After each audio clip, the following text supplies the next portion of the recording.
2 minute wait करते हैं, उसके बाद हम स्टार्ट करते हैं।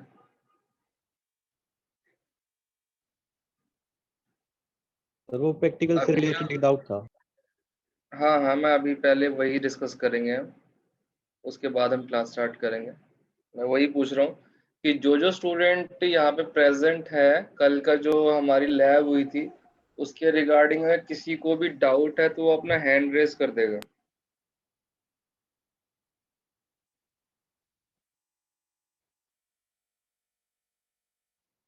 मुझे कल 2 या 3 स्टूडेंट्स के जो है रात तक मैसेज आते रहे हैं जिनको कोई डाउट है, ठीक है? मैं एक बार बेसिक चीज़ें तुम्हारे साथ फिर से डिस्कस कर देता हूँ कि एक्चुअल है क्या, प्रॉब्लम क्या है और कहाँ पे क्या चीज़ की कमी हो रही है। कॉन्सेप्ट तुम लोगों को जहाँ तक मुझे लग रहा है जो इम्प्लीमेंट कर रहे हो समझ में आ रहा है, उसमें तो कोई दिक्कत नहीं है।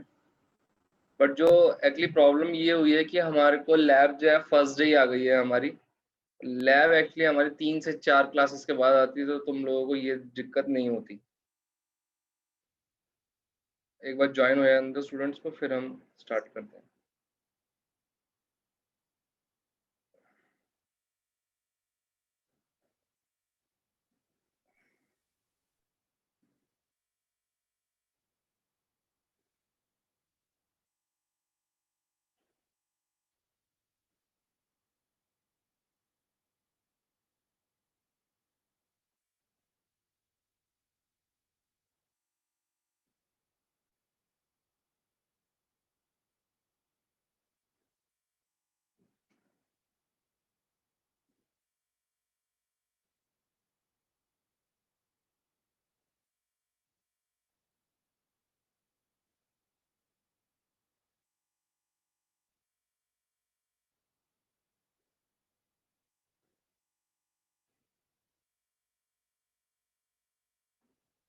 ठीक है, स्टार्ट करते हैं। ये करते रहेंगे जॉइन। हाँ, अभिनव, मुझे बताओ क्या प्रॉब्लम है तुम्हारी?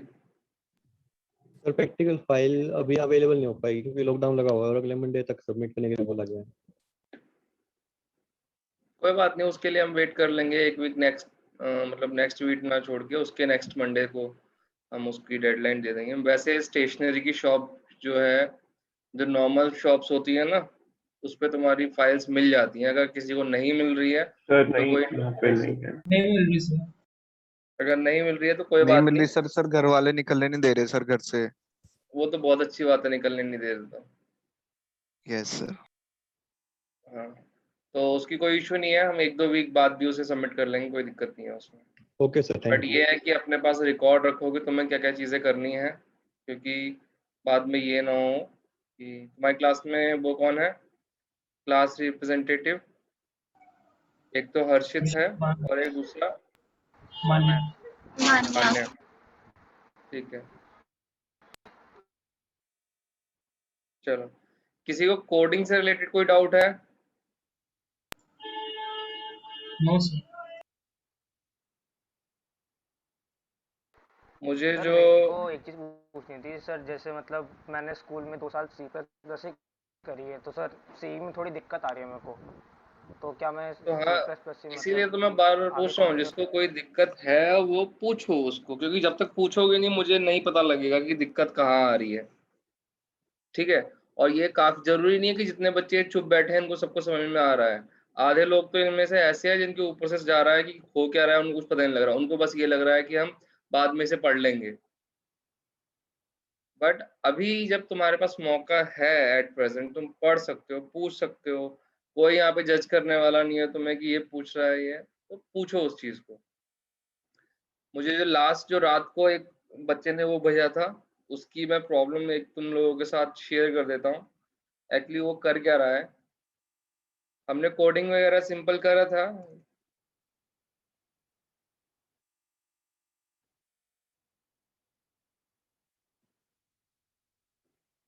हाँ, हर्षित तुम बोलो, तुम क्या बोल रहे थे? तब तक मैं कोड लिख रहा हूँ। सर मैं कह रहा था कि मैंने जैसे जो अपने स्कूल में 2 साल सी प्लस प्लस पढ़ी है और ठीक है। कोडिंग वगैरह भी सब उसी में करी है, तो सर ये प्रिंट एफ वगैरह में मुझे कोई दिक्कत नहीं है ऐसे। बट सर जब बिल्कुल जैसे टर्बो सी वाला बिल्कुल वैसे कोड लिखना होता है और वही कोड फाइल में जाएगा, तो सर मेरे को वहाँ दिक्कत आ रही है। वो एक्चुअली जो सिंटैक्स की जो दिक्कत आती है वो थोड़े टाइम तक आएगी तुम्हें, बट जब ऐसे ही तुम एक बार यूज टू हो जाओगे ना इसके लिए, तो उसके बाद जो है तुम्हें कोई ऐसी की दिक्कत आने वाली नहीं है। ऐसे तो तुम अगर मान लो फ्यूचर में पाइथन पढ़ोगे या फिर जावा पढ़ोगे, सबके अंदर सिंटैक्स चेंज है बस, और कुछ ज़्यादा डिफरेंस नहीं आता है, कॉन्सेप्ट ऑलमोस्ट सबका सेम रहता है। तो ये चीज़ जो है थोड़े टाइम में ठीक हो जाएगी, उसके लिए कोई इशू, इतनी बड़ी बात नहीं है कोई। Okay sir.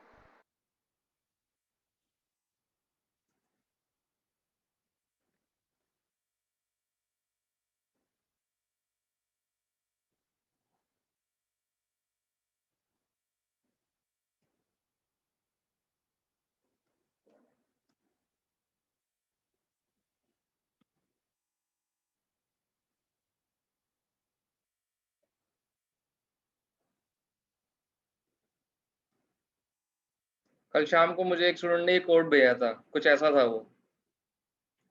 उसमें करा क्या हुआ है, वेरिएबल डिक्लेयर किए हुए हैं ए बी और सम नाम के, और सम के अंदर दो वैल्यूज को उसने ऐड किया है और प्रिंट करा दिया है। और उसका क्वेश्चन था, सर ये क्वेश्चन मतलब कोड ठीक है या गलत है? कोड ठीक है, इस कोड में कोई दिक्कत नहीं है, बट हमें सीखना क्या है, हमें अगर डायरेक्ट यही 7+8 ही करना होता तो हम डायरेक्ट कैलकुलेटर पे कर लेंगे ना। हमें कोडिंग की ज़रूरत क्या है?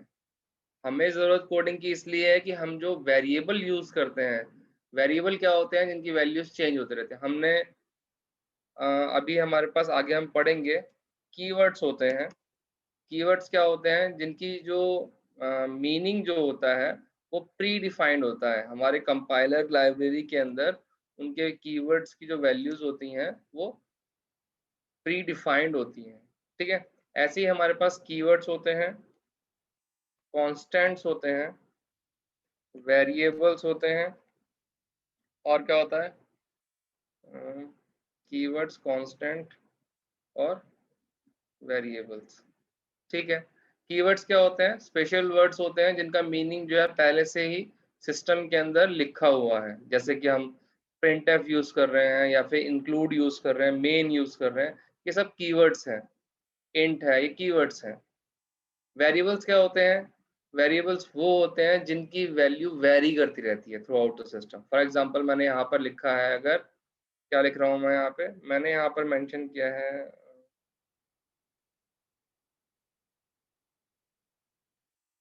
मैंने यहाँ पे मेंशन किया है इंट ए एंड बी।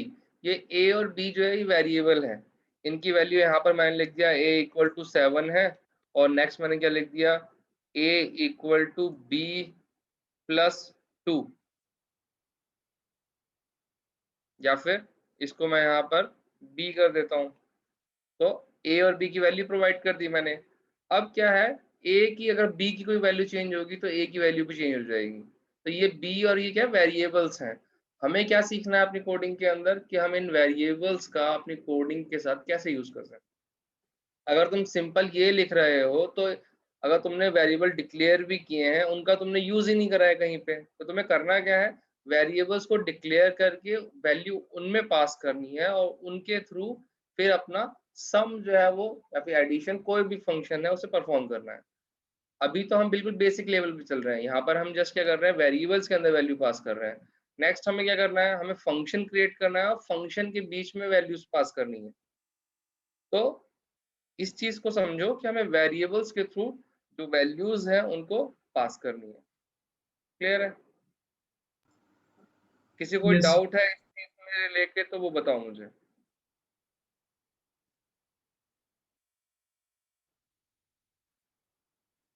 किसी को कोई डाउट नहीं है? No sir. ठीक है, तो हम आगे कंटिन्यू करते हैं।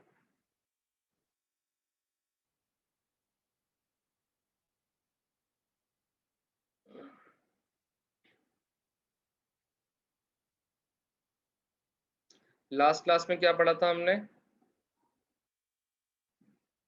सर एल्गोरिथम और फ्लो चार्ट। लास्ट क्लास में हमने एल्गोरिथम पढ़े थे और फ्लो चार्ट पढ़ा था। फ्लो चार्ट के हमने 2 एग्जांपल देखे थे और एल्गोरिथम के हमने 2 एग्जांपल्स देखे थे। आज जो है हम उसके नेक्स्ट से ही स्टार्ट करेंगे।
लास्ट क्लास में जो था हमने थोड़ा सा उसको एक बार ओवरव्यू दे देता हूँ तुम लोगों को मैं, हमने करा क्या था।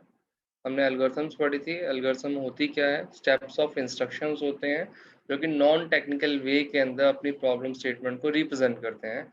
इनका मोटिव क्या होता है कि इन स्टेप्स को हम डायरेक्टली कोडिंग के अंदर कन्वर्ट कर पाएँ, तो इस वे के अंदर इसको एफिशिएंटली हम लिखते हैं। बाकी हमने पढ़ा था कि फ्लो चार्ट्स और एल्गोरिथम को अर्ली स्टेजेस के अंदर फॉर्मुलेट किया जाता है। रीजन बीइंग, अर्ली स्टेजेस क्या होती हैं, जैसे कि हमारे पास अगर मान लो हमने बात की थी किसकी, एसडीएलसी मॉडल की, software development life cycle model. उसके अंदर जो लेयर्स होती हैं हमारी, ऐसे रिक्वायरमेंट और फिर उसके बाद design and implementation, testing and maintenance phase. तो जो हमारा डिज़ाइन फेज होता है उसके अंदर हमारे फ्लो चार्ट, डिज़ाइन, डीएफडीज और एक्टिविटी डायग्राम्स और सीक्वेंस डायग्राम और कंट्रोल स्टेटमेंट्स, ये सारे जो डायग्राम्स होते हैं ना, जो नॉन टेक्निकल ग्राफिकली रिप्रेजेंट करते हैं हमारी प्रॉब्लम्स को, वो सब हमारे सेकंड फेज के अंदर आते हैं। तो वही चीज़ इसने यहाँ पे बताई कि फ्लो चार्ट्स का, एल्गोरिथम्स का, सूडो कोड्स का जो यूज़ होता है वो अर्ली स्टेजेस में होता है, ताकि हम जो नॉन टेक्निकल पर्सन है, जो कस्टमर्स हैं, जो इंटरेक्ट कर रहे हैं सिस्टम के डेवलपमेंट टाइम के ऊपर, उनसे हम एफिशिएंटली इंटरेक्ट कर सकें। क्लियर है? नेक्स्ट हमने क्या पढ़ा, हमने पढ़ा कि फ्लो चार्ट को कैसे रिप्रेजेंट करते हैं, स्टार्टिंग सिंबल और एंड सिंबल, उसके बाद इनके प्रोसेसेस को कैसे, इनपुट और आउटपुट वेरिएबल्स को हम कैसे रिप्रेजेंट करते हैं, किस सिंबल से यूज करते हैं, और प्रोसेस को हम कैसे रिप्रेजेंट करते हैं। क्लियर? ये हमने लास्ट क्लास में डिस्कस किया था। नेक्स्ट है हमारे पास सूडो कोड। हम सूडो कोड को हम लास्ट सेमेस्टर के अंदर भी हम डिस्कस कर चुके हैं। ये पीपीटी एक्चुअली रिपीट चल रही है तुम्हारी, हम पहले भी इस पीपीटीज को पढ़ चुके हैं। ठीक है। सूडो कोड होता क्या है, a form of a structured English that describe algorithm. ये एक तरह से अगर सूडो कोड को मैं बहुत ही अनफॉर्मल वे में बताऊं तुम्हें, तो सूडो कोड क्या होता है तुम्हारा, किसी भी इंग्लिश लैंग्वेज के अंदर जब तुम एल्गोरिथम को डिस्क्राइब करते हो वो तुम्हारा सूडो कोड होता है। ठीक है। It facilitates designer to focus on the logic of the algorithm without getting budget down by the detailed language syntax। इसके अंदर क्या है, फोकस क्या करता है कि जो एल्गोरिथम का जो लॉजिक होता है ना, ये उसके ऊपर फोकस करता है, उसको डिटेल के अंदर बताने के लिए, ना कि सिंटैक्स के ऊपर या सिमेंटिक्स जो हमारे बैकग्राउंड की डिटेल्स हैं उनके ऊपर फोकस करता है। A ideal pseudocode must be complete so that it can be translated straight away into the programming language। जो आइडियल pseudocode कौन सा होता है, वो होता है जो कंप्लीट, जो तुम्हारा स्ट्रेट वे उसको हम प्रोग्रामिंग लैंग्वेज के अंदर कन्वर्ट कर सकें। जैसे कि मैंने तुम्हें अभी ऊपर भी बताया कि फ्लो चार्ट है, एल्गोरिथम्स हैं, pseudocode हैं, इन सब का मोटिव क्या है कि ये नॉन टेक्निकल वे के अंदर जो भी हमारी प्रॉब्लम स्टेटमेंट है उसको रिप्रेजेंट करते हैं। बट मोटिव क्या होता है इनका लिखने का, इनको क्रिएट करने का, कि हम इनको डायरेक्टली जो है वो प्रोग्रामिंग लैंग्वेज के अंदर कन्वर्ट कर सकें। ठीक है। It's commonly It's commonly used in textbooks, scientific publications for documenting algorithms, sketching out the program structure before the actual coding is done। ये कहाँ पे यूज कहाँ होती है सूडो कोड्स, जैसे कि रिसर्च पेपर्स होते हैं या फिर टेक्निकल मैगजीन है, साइंटिफिक पब्लिकेशंस है, वहाँ पर हम सूडो कोड का यूज करते हैं। Algorithm, pseudo code, flow chart frequently वहाँ पे हमें देखने को मिलते हैं। ठीक है। इनका हम, जैसे इसने क्या बोला, first sketching out the program structure before the actual coding is done. इसको हम कब बनाते हैं, कोडिंग से पहले। डिजाइन फेज जो है वो इम्प्लीमेंटेशन फेज से पहले आता है, तो सूडो कोड जो होता है वो डिजाइन फेज के अंदर की जाती है। Clear? Help even non programmer to understand the logic of the design solution. इसका जो मोटिव मैं पहले ही बता चुका हूँ, नॉन टेक्निकल पर्सन जो नॉन प्रोग्रामर है वो भी ग्राफिकल इंटरफेस के थ्रू इनका जो लॉजिक है, जो इसकी प्रॉब्लम स्टेटमेंट है उसको समझ सकता है, उसके सॉल्यूशन को समझ सकता है। तो इसकी बेसिक अप्रोच रहती है। क्लियर? नेक्स्ट है एग्जांपल ऑफ सूडो कोड। होता क्या है, कैसे इसको लिखा जाता है, उसके बेसिक से दो एग्जांपल दे रखे हैं। फर्स्ट एग्जांपल क्या है, write a pseudo code for calculating the price of product after adding the sale tax to its original price. एक सूडो कोड लिखना है जिसके अंदर हमें एक प्रोडक्ट का प्राइस कैलकुलेट करना है, उसके अंदर सेल टैक्स को ऐड करके। ठीक है, ये हमारी क्या है, प्रॉब्लम स्टेटमेंट है। सिंपल, अगर नॉर्मल अगर मैं तुम्हें तो बोलूँ, क्या बोलूँ मैं, अगर बोलता हूँ कि मेरे पास राइस का प्राइस जो है वो 100 रुपीज़ है और उसके ऊपर 18% जो है स्टेट टैक्स लग रहा है, तो 18% 100 का कितना हो जाएगा, 18 हो जाएगा। तुम उसे ऐड कर दोगे 100 एंड प्लस 18, तो 118 जो हो जाएगा वो तुम्हारा क्या हो जाएगा, एक्चुअल प्राइस हो जाएगा, सेलिंग प्राइस हो जाएगा, जिसके ऊपर तुम उसको सेल करोगे। ओरिजिनल प्राइस क्या था, 100 था। तो ये चीज तुम्हें क्लियर है कि हम सेल टैक्स को कैसे इम्प्लीमेंट करते हैं। बट सूडो कोड की फॉर्मेट के अंदर हम उसको कैसे रिप्रेजेंट करते हैं, वो सॉल्यूशन जो है तुम्हारी स्क्रीन के ऊपर है। फर्स्ट क्या है, read the price of the product. Initial जो ओरिजिनल प्राइस था वो क्या है, read the price of the product. Next, read the sale tax. ये एक तरह से क्या है, सिस्टम को ये बताना कि एक्चुअल प्राइस क्या है इनिशियली। जैसे हमने अपनी कोडिंग करते वक्त मेंशन किया ना कि write a program to add two numbers. जब हमारा सेकंड प्रोग्राम था तो उसके अंदर हमने क्या किया, सबसे पहले क्या मेंशन किया, इंट ए एंड बी। मतलब सिस्टम को बताया कि दो वेरिएबल हैं ए और बी जिनका हम यूज करने वाले हैं, जो कि इंटीजर टाइप है। ऐसे ही यहाँ पर इसने क्या किया है, जो प्रोडक्ट प्राइस है और जो सेल टैक्स का रेट है वो सिस्टम को बताया है। नेक्स्ट क्या किया है इसने, calculate sale tax. Calculate sale tax कैसे निकाल रहा है, equal to price of the item into sale tax percent. जो प्राइस है आइटम का उसके साथ मल्टीप्लाई किया है इसने सेल टैक्स को। सिंपल प्रोसीजर जो रहता है हमारा। उसके बाद इसने क्या किया है, calculate total price. Total price क्या किया है, price of the product plus sale tax, जितना उसके ऊपर सेल टैक्स लग रहा है और प्लस में जो प्रोडक्ट का प्राइस है वो उसने उसको ऐड कर दिया है। और लास्ट में उसने क्या किया है, प्रिंट टोटल प्राइस। तो इसने क्या किया है, जो हमारा ओरिजिनल प्राइस था उसके ऊपर टैक्स को इम्प्लीमेंट करके उसको रिप्रेजेंट कर दिया। ठीक है, और 6 पे उसने क्या कर दिया है, एंड कर दिया है। और इसमें वेरिएबल कौन कौन से हैं, नीचे इसने मेंशन किए हैं, price of the product, sale tax rate, sale tax और टोटल प्राइस। तो ये क्या है, सिंपल तुम्हारा इंग्लिश लैंग्वेज के अंदर हम अपनी जो एल्गोरिथम है उसको हम रिप्रेजेंट करते हैं। इसको हम सूडो कोड बोलते हैं। किसी को कोई डाउट है इसके अंदर?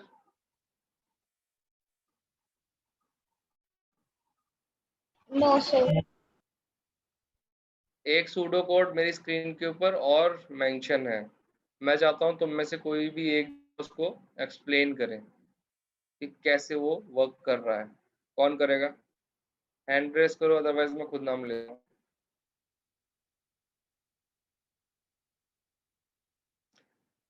आशिमा गुप्ता।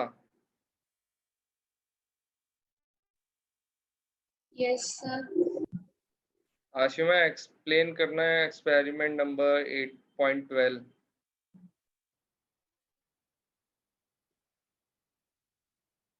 सूडो कोड समझ में आया तुम्हें क्या होता है? Yes sir. हाँ, तो मुझे बताओ इसमें क्या हो रहा है, नेक्स्ट प्रॉब्लम स्टेटमेंट के अंदर क्या कर रहे हैं हम। Sir total number of students 10 है, और अगर किसी के मार्क्स 50 से अबव आए तो वो पास है, वरना वो फेल है। हम्म, तो सर पहले हमने फर्स्ट स्टेप में सेट पास टू 0 करा। इसमें प्रॉब्लम स्टेटमेंट क्या है, हम कर क्या रहे हैं इसके अंदर? सर हम कैलकुलेट कर रहे हैं कि number of students passing and failing. हम इसमें total number of student count कर रहे हैं कि पास कितने हुए और फेल कितने हुए हैं। फेल कितने चलो होंगे आगे बताओ। सर? सर पहले तो हमने पास और फेल दोनों 0 0 सेट करे हैं। ठीक है। फिर हमने टोटल नंबर ऑफ स्टूडेंट्स 10 है। ठीक है। फिर हमने किया है कि मार्क्स इनपुट करे हैं 4th स्टेप में, और अगर मार्क्स 50 से अबव है तो हमने पास में पास +1 किया है, ठीक है। और अगर 50 से नीचे है तो फेल में हमने फेल +1 किया है। ठीक है। फिर हमने एंड इफ और एंड वाइल किया है, क्योंकि हमने और फिर 5th स्टेप में उसको एंड कर दिया, इससे हमको पता चले ठीक कि है। पास और फेल कितने हैं। ठीक है, सिंपल है, ये चीज़ समझना आसान है। कोई और इस ट्राई करेगा इसको बेटर वे में? आदित्य रावत। सर मैं यस बताऊं? सर। हाँ आदित्य। सर यहाँ पे मतलब पास वेरिएबल डिक्लेयर कर लिया है जहाँ पे हम number of pass student count रखेंगे, और फिर फेल वेरिएबल और इनको 0 से इनिशियलाइज करा है, और फिर नंबर ऑफ स्टूडेंट को भी 0 से इनिशियलाइज करा है, फिर वाइल लूप स्टार्ट करा है। वाइल लूप हम 10 तक चला रहे हैं क्योंकि टोटल नंबर ऑफ स्टूडेंट हमें 10 गिवन है। तो फिर जब वाइल लूप स्टार्ट कर रहे हैं तो हम स्टूडेंट्स वो उनके मार्क्स इनपुट करा रहे हैं और फिर मार्क्स को चेक कर ले रहे हैं। अगर वो 50 से बड़े या 50 के बराबर हैं तो हम पास, जो हमने पास वेरिएबल बनाया था उसमें हम +1 कर दे रहे हैं, और अगर फेल है तो हम फेल में +1 कर देंगे, और उसके बाद इफ स्टेटमेंट, मतलब वही इफ स्टेटमेंट खत्म हो रही है और वाइल खत्म हो रहा है, लास्ट में पास फेल वो कर देंगे रिटर्न। Good good good. तो सिंपल है, ये चीज़ समझना आसान है, इसको कोई एक्स्ट्रा ऑर्डिनरी कुछ नहीं है। तुम्हारी कोई भी प्रॉब्लम स्टेटमेंट है उनको जस्ट तुम्हें क्या करना है, स्टेप्स के अंदर डिवाइड करना है। जैसे कि यहाँ पर जो दिया है, हमें करना क्या है, 10 स्टूडेंट्स हैं, 50 जो है वो पासिंग मार्क्स क्राइटेरिया है, और हमें कैलकुलेट क्या करना है, total number of passing students और फेलिंग स्टूडेंट को कैलकुलेट करना है। तो उन्होंने क्या किया है, लास्ट में तुम देख सकते हो वेरिएबल डिक्लेयर किया है, pass, fail, number of students and marks. Initially इन्होंने क्या किया है, जो वेरिएबल डिक्लेयर किए हैं उनको इनिशियलाइज किया है 0 से, उनकी वैल्यू 0 सेट करी है। जैसे क्या किया है, set pass equal to 0, fail equal to 0, total number of students जो है उन्हें 0 किया है इनिशियली।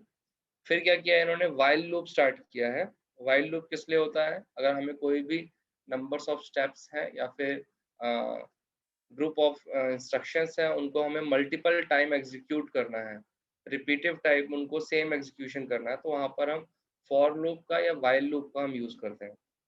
यहाँ पर क्या हुआ है, वाइल लूप का यूज़ हुआ है, while number of student less than 10। ये लूप कब तक चलेगा, जब तक जो नंबर्स ऑफ स्टूडेंट हैं वो 10 से कम है। उसके बाद इन्होंने क्या किया है, इनपुट, सबसे पहले क्या किया है, इनपुट द मार्क्स, यूजर से इनपुट मार्क करवाए हैं, और फिर उसके बाद if marks is greater than और इक्वल टू 50, अगर जो मार्क्स जो इनपुट हुए हैं उनकी वैल्यू 50 या 50 से ज़्यादा है, तो उनको क्या किया है, उन्होंने पास कंसीडर किया है। पास जो मेरा वेरिएबल जिसको मैंने 0 से स्टार्ट किया था, उसमें इसने क्या किया, इंक्रीमेंट कर दिया है, तो पास की वैल्यू क्या हो जाएगी, 1 हो जाएगी, इनिशियली जो 0 थी। एल्स, एल्स की कंडीशन कहाँ आ रही है, ये इफ है, इसका एल्स है। इफ एल्स जो होती है एक स्टेटमेंट है हमारी, जो हम सी प्लस प्लस के अंदर यूज करते हैं, जहाँ पे हमारे पास कंडीशन आती है कि जहाँ पर या तो यस, जैसे बूलियन वैल्यू होती है ना, यस और नो, इफ एल्स को भी ऐसे ही ट्रू करते हैं। अगर इफ कंडीशन ट्रू है तो जो मेरी एल्स वाली है वो फॉल्स होगी।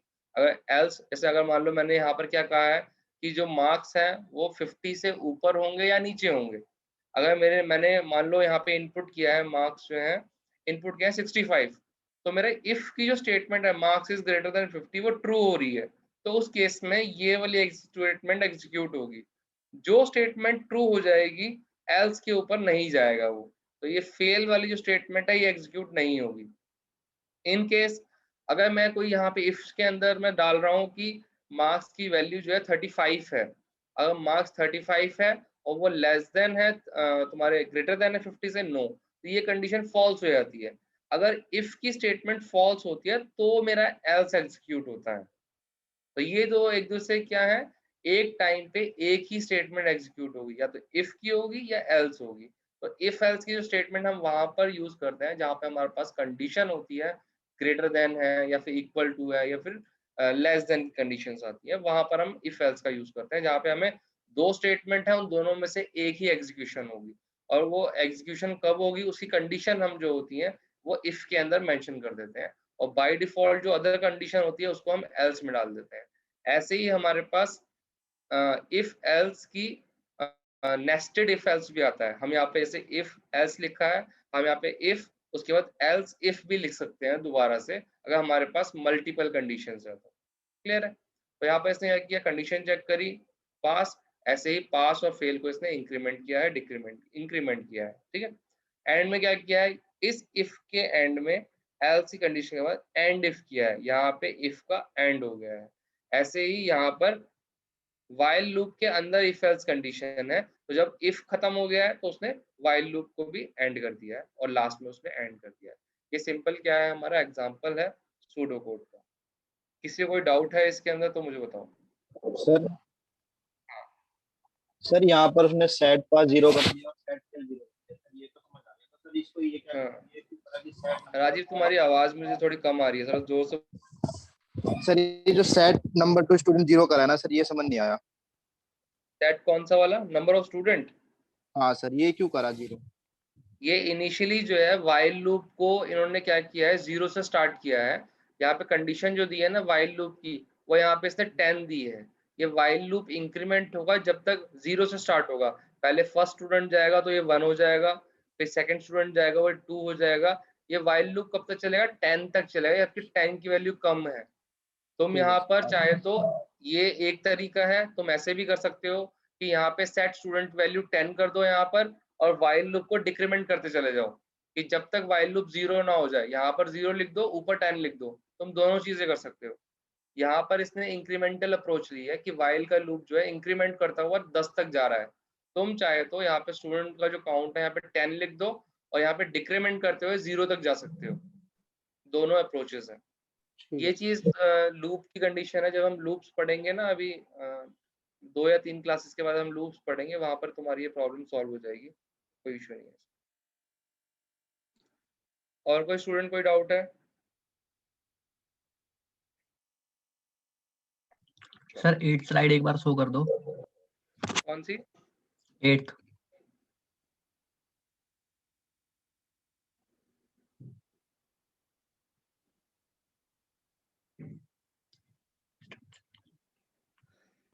Okay sir. तुम लोगों को मैं ये स्लाइड जो है तुम्हारे गूगल क्लासरूम के ऊपर शेयर कर दूंगा जैसे तुम्हारा ये कंप्लीट होती है। जिन स्टूडेंट्स ने गूगल क्लासरूम को ज्वाइन नहीं किया है वो भी ज्वाइन कर लेना। तुम्हारा जो ग्रुप है क्लास का, उसके ऊपर मैंने शेयर कर रखा है उसका लिंक जो है। आज मैं रिमाइंडर भी डाल दूंगा क्योंकि 4-5 स्टूडेंट्स ने अभी ज्वाइन नहीं करा है, उसके बाद फिर नोट्स में शेयर करना स्टार्ट करूँगा। सूडो कोड के बाद हमारे पास क्या है, लैंग्वेजेस की जनरेशंस आई हैं। जैसे फर्स्ट जनरेशन आई है लैंग्वेज की, जिसे हम मशीन लैंग्वेज बोलते थे। मशीन लैंग्वेज क्या होती है? मशीन लैंग्वेज का मतलब वो लैंग्वेज जो मशीन समझती है। अगर हम बोलते हैं अभी क्या बोलते हैं हम, जैसे C++ है या फिर जावा है, हम इनको हाई लेवल लैंग्वेजेस बोलते हैं। हाई लेवल लैंग्वेजेस क्यों बोलते हैं? क्योंकि इसके अंदर हम सिंटैक्स का, कंपाइलर का, जो हमारे अप्रोचेस हैं हम उनका यूज करते हैं। हाई लेवल लैंग्वेजेस को मशीन लेवल लैंग्वेज के अंदर कन्वर्ट करके उनका एग्जीक्यूशन किया जाता है। मशीन किन चीजों को समझती है? मशीन सिर्फ और सिर्फ समझती है 0 और 1 को। अब यहाँ पर मैंने लिखा है only the language that a computer understand. अब कंप्यूटर को इस इंग्लिश का मीनिंग समझ में नहीं आता है, कंप्यूटर को सिर्फ समझ में आता है मशीन लैंग्वेज। और मशीन लैंग्वेज क्या है? बाइनरी लैंग्वेज जो 0 और 1 की फॉर्मेट में होती है। अगर तुमने कोई कंप्यूटेशन यहाँ पे किया है ना, जैसे ऊपर हम क्या कर रहे थे, 2 नंबर को ऐड कर रहे थे, ए के अंदर 5 ऐड कर दिया, बी के अंदर 6 ऐड कर दिया, 11 आउटपुट आ गया। क्या सिस्टम में उसको एज ए 4 और एज ए 5 और एज ए 6 कंप्यूटेशन करी है? नहीं। सिस्टम ने पहले क्या किया, 5 को मशीन लैंग्वेज में कन्वर्ट किया 0 और 1 की फॉर्मेट में, 6 को 0 और 1 की फॉर्मेट में कन्वर्ट किया, फिर उसको एडिशन किया, और फिर उसको वापस तुम्हारी नॉर्मल ह्यूमन रीडेबल लैंग्वेज में कन्वर्ट किया और तुम्हें रिप्रेजेंट किया। Clear?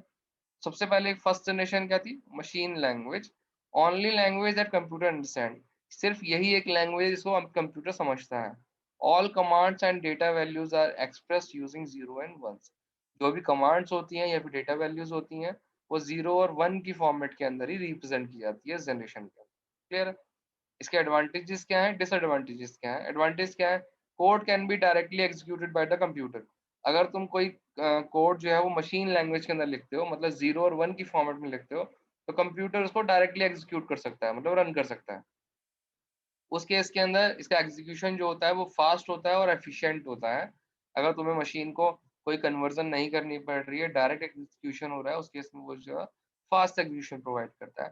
Programme can be written to efficiently utilise memory. हम प्रोग्राम्स को ऐसे राइट कर सकते हैं कि हम अपनी जो मेमोरी है उसको एफिशिएंटली क्या कर सकते हैं, यूटिलाइज कर सकते हैं। क्लियर? डिसएडवांटेजेस क्या है इसके? एडवांटेजेस से ज्यादा डिसएडवांटेजेस है। सबसे बड़ा डिसएडवांटेज नॉर्मल अगर बोला जाए, अगर कंप्यूटर को अभी तुम्हें मैंने सी का प्रोग्राम लिखने को कल बोला था, ऑलमोस्ट सबने लिख लिया है वो। क्यों? इजी है। अगर मैं वहीं पे बोलूं कि जो भी कोड तुमने लिखा है उसको 0 और 1 की फॉर्मेट में लिख दो, तो वो क्या हो जाएगा, मुश्किल हो जाएगा। तो इसकी फर्स्ट डिसएडवांटेज क्या है? Code is difficult to write. 0 और 1 की फॉर्मेट के अंदर कोड लिखना मुश्किल होता है। Code is difficult to understand by the other people. अगर मैं 0 और 1 की फॉर्मेट के अंदर कोड लिख भी दूंगा तो कोई दूसरा पर्सन, थर्ड पर्सन उसको पढ़ेगा तो उसको मुश्किल होगा, क्योंकि उसको 0 और 1 की फॉर्मेट से ह्यूमन रीडेबल लैंग्वेज के अंदर से कन्वर्ट करना पड़ेगा, तब उसको समझ में आएगा वो कोड। जो कोड होते हैं उसे मेंटेन करना भी मुश्किल होता है। There is a possibility for error to creep in. यहाँ पे पॉसिबिलिटी है कि बहुत सारे जो एरर्स हैं वो इसके अंदर क्या हो जाए, इंक्लूड हो जाए, जो पता भी ना चले उनका। It is difficult to detect and correct errors. ये इसके अंदर जो एरर को डिटेक्ट करना और करेक्ट करना जो होता है वो मुश्किल होता है।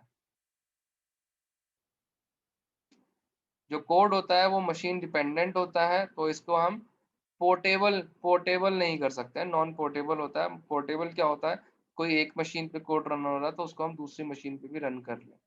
जब ये कोड मशीन डिपेंडेंट हो जाएगा, मशीन डिपेंडेंट होने का मतलब क्या है? फॉर एग्जांपल मैंने विंडोज ऑपरेटिंग सिस्टम बेस्ड कोई कोड लिखा है, उसको मैं यूबंटू के ऊपर या मैकिन्टोश के ऊपर रन करने की कोशिश करता हूँ, तो वो रन नहीं होता है, क्योंकि दोनों के डिफरेंट क्या होते हैं, तुम्हारे एक्सटेंशंस होती हैं और डेटा टाइप्स होते हैं जिनको वो यूज करते हैं। फिर सेकंड जनरेशन आती है जिसको हम असेंबली लैंग्वेज बोलते हैं। फर्स्ट, याद रखना इस चीज को, फर्स्ट जनरेशन को मशीन लैंग्वेज बोलते हैं, सेकंड जनरेशन को असेंबली लैंग्वेज बोलते हैं। It comprise the language which use symbols notation to represent the machine language instruction. Assembly language होती है, इसके अंदर हम सिंबॉलिक नोटेशंस का यूज करते हैं अपने कोड को रिप्रेजेंट करने के लिए। closely connected to the machine language and the internal architecture of a computer system which they are used। जो assembly language होती है वो closely connected होती है machine language से, और जो internal architecture होता है computer system का उसके साथ में। advantages और disadvantages क्या है? easy to understand है, इसको लिखना आसान है as compared to machine language। machine language में 0 और 1 की फॉर्मेट में होता है, जबकि assembly language में ऐसा नहीं होता है, हम नॉर्मल लैंग्वेज के अंदर उसको लिखते हैं। It is easy to modify, इसके अंदर एरर को डिटेक्ट करना, करेक्ट करना आसान होता है। It is less prone to the error, इसके अंदर एरर जो होते हैं वो कम इंट्रोड्यूस होते हैं। डिसएडवांटेजेस क्या है इसके अंदर? Code is a machine dependent thus non portable. इसके अंदर ये भी एक डिसएडवांटेज है, जो कोड जो होता है उसका मशीन डिपेंडेंट होता है, इसलिए ये नॉन पोर्टेबल होते हैं। Programmer must have a good knowledge of the hardware and the internal architecture of the CPU. जो प्रोग्रामर है वो उसको गुड नॉलेज, अब जैसे कि तुमने अगर मैकिन्टोश का लैपटॉप खरीदा है, एप्पल का लैपटॉप खरीदा है, तो तुम उसके ऊपर विंडोज ऑपरेटिंग सिस्टम यूज नहीं कर सकते हो। ऐसे ही अगर तुम्हें अगर कोई ऐसा हार्डवेयर डिपेंडेंट सॉफ्टवेयर है जो पर्टिकुलर इसके लिए हार्डवेयर की रिक्वायरमेंट है, जैसे विंडोज के अंदर क्या है, मुझे रैम की, रोम की और इन सब की जरूरत है, तो क्या है वो हार्डवेयर डिपेंडेंट प्रोग्राम्स है मेरे। The code can not be directly executed by the computer. जो कोड है वो डायरेक्टली एग्जीक्यूट नहीं किया जा सकता। जैसे मशीन लैंग्वेज के अंदर क्या था, 0 और 1 की फॉर्मेट में था, उसको कोड जो है वो डायरेक्ट एग्जीक्यूट हो सकता था, जबकि इस केस में पॉसिबल नहीं है। पहले असेंबली लैंग्वेज से वो मशीन लैंग्वेज के अंदर कन्वर्ट होगा, उसके बाद उसका एग्जीक्यूशन स्टार्ट होगा। फिर थर्ड जनरेशन आई है जो हायर लेवल लैंग्वेज भी बोलते हैं, शॉर्ट में HLL, third generation. A statement written in HLL will expand into several machine language instruction. जो हम हाई लेवल लैंग्वेज के अंदर जो कोड लिखते हैं उनको हम क्या करते हैं, सेवरल मशीन लैंग्वेज इंस्ट्रक्शंस के अंदर एक्सपेंड करते हैं या फिर उसको डिवाइड करते हैं. Program were written in language that were more English like, making them more convenient to use and giving the programmer more time to address a client problem. जो प्रोग्राम्स जो हाई लेवल लैंग्वेज के अंदर लिखे जाते हैं वो most likely जो होते हैं इंग्लिश लैंग्वेज की तरह होते हैं, जो कि प्रोग्रामर के लिए और को पढ़ना समझना और उसको लिखना आसान होता है, और प्रॉब्लम जो क्लाइंट की जो प्रॉब्लम होता है उसको एड्रेस करने के लिए भी वो ईजी होता है. 3GLs make it easier to write and debug a program. जो जो third generation high level language है वो उसको लिखना और उसको डिबग उसका प्रोग्राम के अंदर एरर फाइंड करना इजी होता है. Clear? Program written in such language are portable between the machines. जो इनके प्रोग्राम्स होते हैं वो बिटवीन द मशीन्स जो इंटर डिपेंडेबिलिटी जो होती है इसके अंदर वो नहीं होती है. इसकी वजह से हम क्या कर सकते हैं, एक कोड को एक मशीन पे एग्जीक्यूट तो हम कर ही सकते हैं, नेक्स्ट दूसरी मशीन के ऊपर भी कर सकते हैं. इसको हम बोलते हैं पोर्टेबल. असेंबली लैंग्वेज और मशीन लैंग्वेज जो होते हैं वो नॉन पोर्टेबल होते हैं. हाई लेवल लैंग्वेज जो एट प्रेजेंट हम यूज कर रहे हैं आजकल, C++, ये हमारी हाई लेवल लैंग्वेजेस होते हैं, ये पोर्टेबल्स होती है. क्लियर है? तुम्हारी ये मीटिंग ओवर होने वाली है. तुम लोगों के साथ मैं अटेंडेंस लिंक शेयर कर रहा हूँ. अपनी अटेंडेंस मार्क कर दो मुझे आज की.